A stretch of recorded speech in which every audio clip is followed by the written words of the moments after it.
all. I would like to introduce myself to you. My name is Lavanya. I am from Gyan Chandas. Today I am here to present shloka.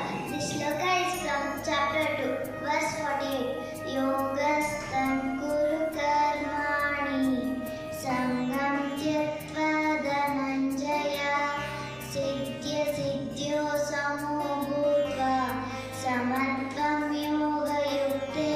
Meaning of the shloka is: be steadfast in yoga, O Arjuna, perform your duty, and abandon all attachments to success or failure.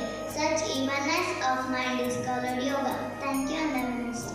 Morning everyone, nice to see you all. Let me introduce myself to you. My name is Purti.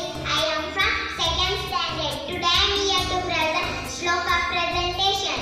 Karmani vadikaraste ma phalesu kadachana. Meaning, ನೀವು ಮಾಡದ ಕೆಲಸದಲ್ಲಿ ನಿಮ್ಮ ಹಕ್ಕಿದೆ, ಫಲದಲ್ಲಿ ಅಲ್ಲ. ನಿಮ್ಮ ಅತ್ಯುತ್ತಮ ಪ್ರಯತ್ನ ಮಾಡಿ.